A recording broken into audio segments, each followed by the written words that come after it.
C'est la fin de l'année et donc l'heure de faire les comptes. Qui a réussi à s'imposer cette année? Quels produits ou technos ont réussi à faire parler d'eux? Mais aussi, qui s'est raté dans les grandes largeurs? Bref, vous l'avez compris, c'est l'heure des tops et des flops. 5 réussites, 5 échecs et on vous le promet, aucune mention de l'intelligence artificielle. Pourquoi? Parce que ça serait trop simple. L'IA était partout, on a donc choisi nos tops et nos flops ailleurs. On commence tout de suite par nos 5 tops et on commence avec le Mac Mini d'Apple. Un Mac Mini au top d'un classement 2024? Et oui, chez 01net.com, on a été sensible à cette mise à jour aux petits oignons. Alors pourquoi? Déjà, on ne va pas se mentir, parce qu'il est très mignon et qu'il peut presque se glisser dans une poche, dans ce nouveau petit format. Mais plus sérieusement, alors que son prix n'a pas bougé d'un poil, le Mac Mini embarque les dernières puces d'Apple, les M4, et aussi une connectique du tonnerre. Bon, ok, il reste ce bouton d'allumage problématique, mais franchement, vu le reste du bilan, c'est un écart qu'on pardonne à celle qui est sans doute l'une des machines les plus intéressantes d'Apple des dernières années. Deuxième top,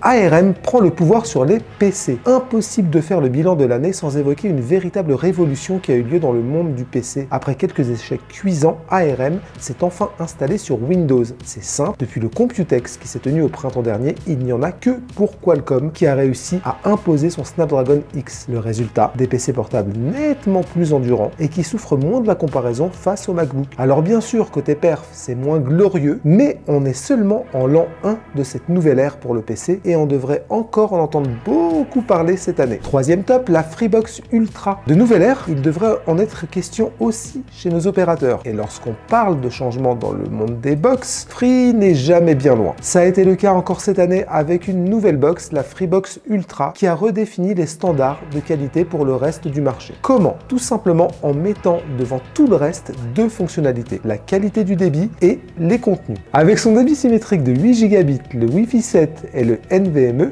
l'Ultra est devenue la box de référence du marché. Et côté contenu, il y en a partout et dans tous les sens. Et là-dessus encore, Free ouvre la voie. Elle était attendue, elle n'a pas déçu, c'est la Renault 5 électrique. La citadine électrique de Renault, la R5 e-Tech, se devait de briller. Pourquoi? Parce que dès sa présentation officielle, il y a presque 2 ans maintenant, elle avait mis la barre super haut en termes d'attente. Il a fallu attendre le mois de septembre pour la tester et on n'a vraiment pas été déçus. La R5 électrique, c'est l'incarnation quasi parfaite de la citadine électrique du moment. Belle, bien proportionnée, facile et agréable à conduire, joueuse quand il le faut. Bref, une voiture électrique à peu près accessible, colle le sourire aux lèvres, c'est pas tous les jours qu'on en croise, donc on ne pouvait que saluer la prouesse. On termine ce top 5 par le coup de cœur des coups de cœur, un jeu vidéo. Et oui, on va vous parler de Balatro. Et oui, le jeu de cartes phénomène à quelques addicts du côté de la rédac de 01net. Sorti en février sur console et PC, disponible depuis septembre sur smartphone, cet ovni mélange de poker, roguelike et de deck building a mis une baffe au secteur au point même de figurer parmi les finalistes du Game of the Year, le trophée du meilleur jeu de l'année. De l'histoire de sa conception à ses mécaniques complexes et diaboliques, tout est fascinant dans Balatro et si vous n'avez pas encore cédé à la tentation, on vous encourage vivement à le faire. Attention, en revanche, ça a l'air simple, c'est pas très beau, mais c'est une véritable drogue dure. Passons maintenant à notre flop 5, c'est-à-dire les plus gros ratés de 2024. Et on va commencer avec l'un des sujets récurrents de l'année, la sécurité. Les piratages et autres cyberattaques étaient quotidiennes en 2024, mais certains ont plus marqué que d'autres. C'est le cas du piratage de Free, notre premier flop. Fin octobre, l'opérateur est victime d'une fuite de données massive. La data de 19 millions d'abonnés se retrouve en vente dans des endroits pas très fréquentables des internets. Parmi ces données, il y a notamment 5 millions d'IBAN. C'est simple, les semaines qui ont suivi ce piratage ont donné lieu à une vague massive d'arnaques qui a visé les abonnés Free. Et pendant ce temps-là, l'opérateur s'est fait très discret. Un message pour confirmer le piratage, un autre il y a seulement quelques jours pour donner les conclusions de l'enquête. Selon Free,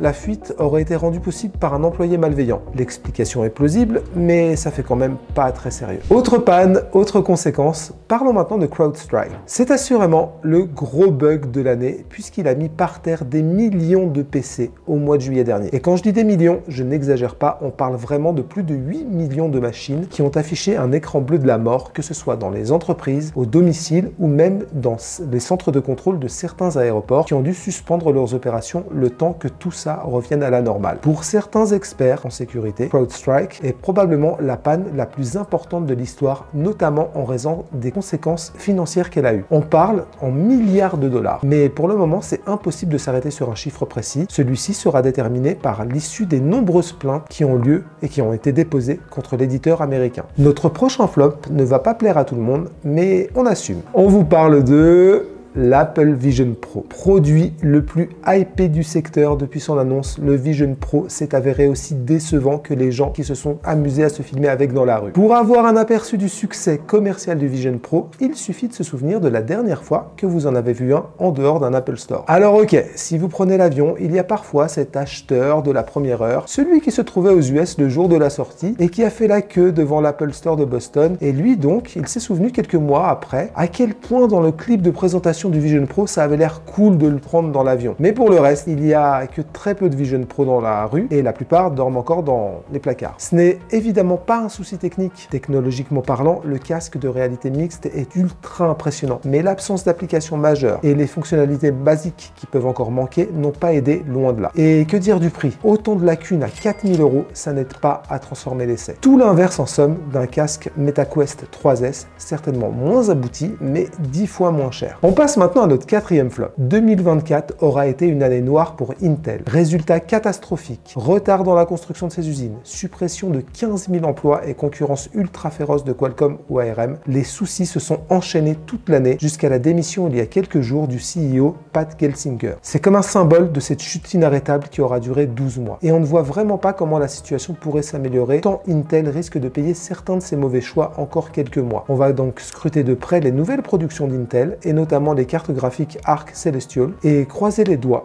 Voilà. Et on termine ce bilan sur un dernier flop et lui aussi pour avoir des conséquences en 2025. On vous parle du bonus écologie. Le coup de pouce pour l'achat des véhicules électriques a du plomb dans l'aile en ce qui concerne les voitures. Ça, on le savait déjà et on était habitué à le voir diminuer tous les ans. Donc, on passe de 4000 € contre 5000 € précédemment et c'est pas une énorme surprise. Le vrai motif de déception, il vient malheureusement de l'autre bonus écologique, celui pour les vélos électriques et autres vélos cargo. Tout comme la prime à la casse, le coup de pouce pour l'achat d'un cycle disparaît purement et simplement. La fin officielle, c'est pour le 14 février pour en profiter. Si la baisse du montant pour le bonus auto peut s'entendre, on a plus de mal à comprendre la justification côté vélo, et ce d'autant plus que le gouvernement avait fait du développement du deux roues Made in France en plus l'une de ses priorités, avec un plan vélo super ambitieux. D'ailleurs, la coupe de ce budget sonne aussi le glas des nouvelles pistes cyclables qui étaient prévues. Bref, une décision qui passe mal et qui pourrait avoir de graves conséquences pour une industrie du vélo qui est déjà en grande difficulté. Voilà pour notre bilan annuel. Et vous, qu'avez-vous retenu de l'année dans la tech? Dites-le nous dans les commentaires.